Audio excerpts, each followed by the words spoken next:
three-time Pro Bowl safety, Super Bowl champion, host of the Safety First Show. TJ Ward, when you see those highlights, what does it mean? What does it feel? What feelings does it bring back? Great memories, and some I don't remember, but great nonetheless, man. I just had a pleasure playing in the NFL, and I had a great career, so I'm just very grateful.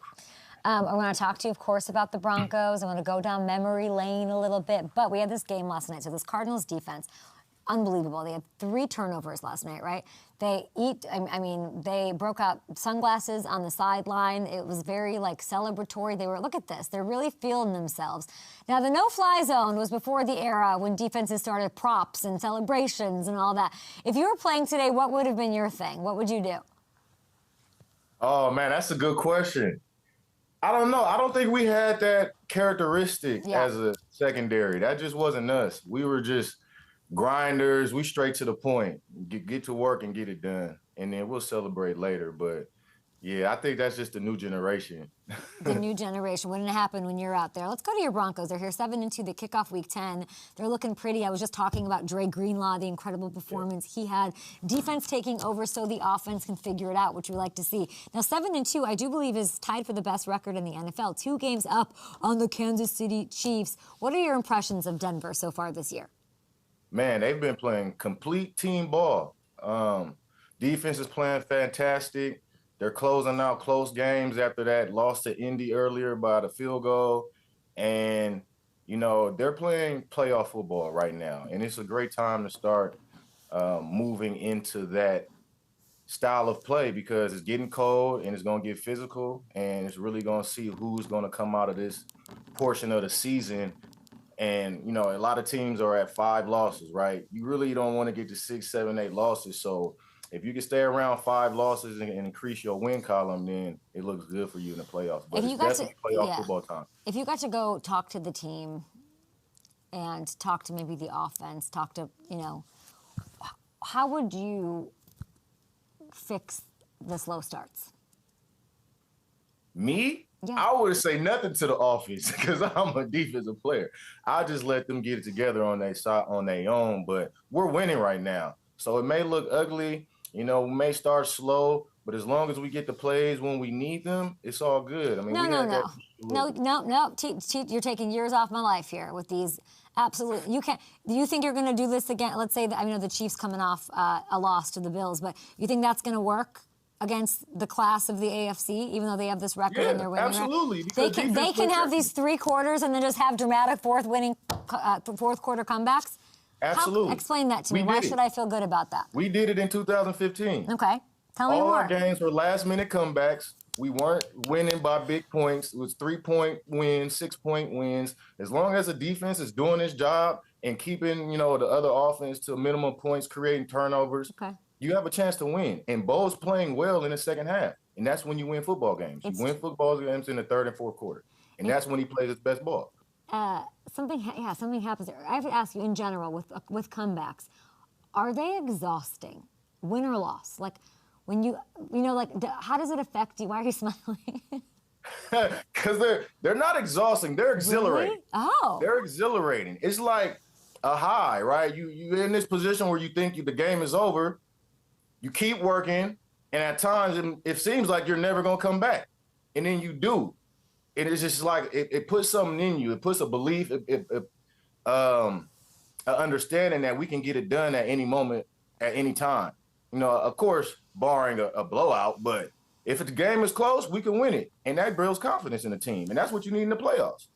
Broncos trailed 15-7 entering the 4th quarter. They scored 11 straight points, giving confidence, giving exhilaration to the team, exhaustion to the fans, wanting them to go and win the Super Bowl.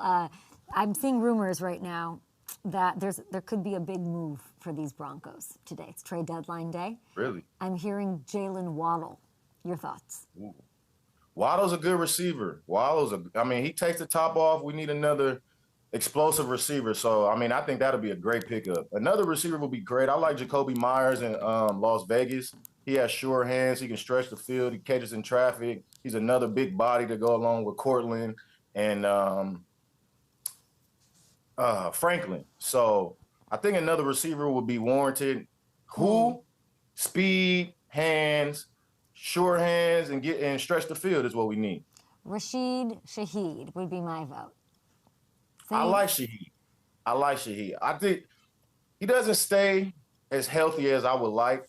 So you got to be, you can't be in the tub to make the club.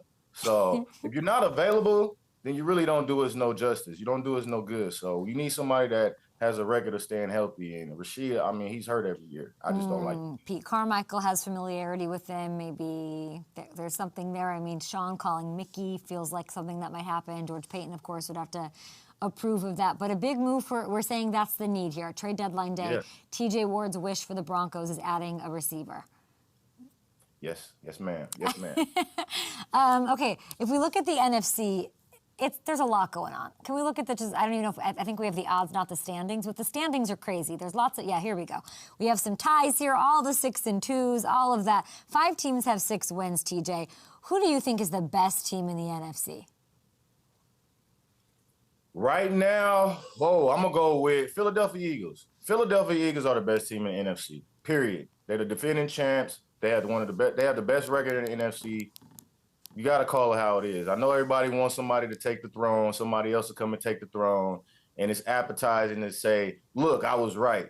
But it's easy. Just say, look, the defending champs have the best record. They're the best team. Well, I have no notes for that. I don't know how to, and I feel like people are, I don't know if they're bored of the success, and Howie Roseman's making trades left and right. I wouldn't be sleep past him making some additions here on trade deadline day. Not the Packers. You don't think the Packers are the best team, TJ? No, and it's funny you bring that up because I didn't have them in my top 5 NFC, and people was trying to shred me. Yes. And I'm like, I don't believe it. I saw. Their wins have no merit. They didn't say anything. They're just bad teams in their back door with a bad loss. So they are who I thought they were, an average NFC team that looks good on occasions. What is the problem with them? The inconsistency, I know what it is, but I don't know why. Why is this not a team that feels like I know what I'm going to get every week? I think they just don't have the confidence to win every week. Sometimes they come into the game and they have belief that they're going to win, and other times they don't. But one thing, you can't go into a game with have no sacks when you have the best defensive player in the league, or supposedly the best defensive player that you just traded for, and you don't have any sacks, no quarterback pressures. You have to get to the quarterback in this game. Everybody knows that. So if you're not doing that, you're not going to win. Who is this? What? I want to understand more. I mean, you were not in on this team. I like this team, but I haven't had. I think they have the talent. I thought Micah taking a swing like that sounded great to me. I liked all the things, and then I'm looking, and they don't like convince me. It's not even that they let teams hang around. They could just squash them, and they don't. And I don't understand. All season I've said it. I want convincing wins. They've had one. The week 1 and then last week, not this past week, but the week 7. How do you fix that? Is it coachable? How do you fix that? That is a great question, but you hit it on the head. They have to have that killer instinct to finish games. And I believe that goes back to the confidence. Like, you have to know that in the time that we need to get the win, we can go on there and end it. And Green Bay hasn't been doing that. They've been letting teams hang around. 1 week, they're the Packers that you see on paper, and the next week, they're not. So they have to be more consistent. I think that goes back into the locker room and leadership, and something has to change inside. So they have to get that together, because this up and down is not going to get it. Do you think it's because they're young? No. Every team is young. Well, they're the youngest. They're the youngest team in the NFL for the 3rd straight. When you say leadership, I think, who's the vet? Kenny Clark gone? Well, I'm thinking the quarterback, obviously, Parsons on defense, and then the head coach. So there's something that you have to bring to your team as a head coach. You have to motivate them. You have to find something that sparks them. I don't care if you make the superstar mad, the quarterback mad, the whole defense, whole offense. You have to say something, do something to get their attention, to say, hey, this is it. We have to get it done, or else. And that's it, I do know, and I love these takes. I love how honest you are. Safety First Show, by the way, new episodes Wednesday at 7 p.m. on YouTube. We can get all of TJ Ward's thoughts. I also like the band. the Bengals somehow. So you heard it. Yeah, I know. Packers, Bengals. Listen, this loss, and I'm from Chicago, so I was happy for Chicago. What a game. But I'm so curious, like, I'm always more curious about the human element to the game, right? How this works. And we were talking about with the Broncos, like, who cares if Bo wants to start slow and we got you. Defense has you, and, you know, it's kind of the opposite situation in a lot of ways in this Bengals world, right? You have Jamar Chase after the game saying, I don't want a defensive person coming to me telling me what I'm doing wrong, so I'm going to stay in my lane. And I thought that was well said by him. The frustration's clearly boiling over. The media trying to figure out how does it not become offense versus defense. Like, those are the kind of questions that these cats are being asked right now. And let's take a listen after the last-minute loss to the Bears. Here's Bengals running back Chase Brown about the defense. We just got to play complementary football. Like, we put the ball in the end zone and go up a point at the end, finish the game, like, just end it. Like, that's it. Like, that's what we need to do. Just end the game. What do you think? I know he's young, but he'll never do that again. This is what you don't do in the NFL. Okay. You don't talk about the other side of the ball. Regardless of what's going on, you keep that in-house. That is a family issue. You don't go out the house and talk about the family issues. And he'll learn, because he'll have a point to where they're going to lose a game because of the offense. And you do not want the defense coming over there talking about what you guys aren't doing. I've been in Cleveland. I've been around some bad offenses. But one thing I didn't do, or I don't remember doing, is telling the media how bad they were or what they needed to do to get the win. Like, you don't do that. We're all professionals. We're all out here giving it our all.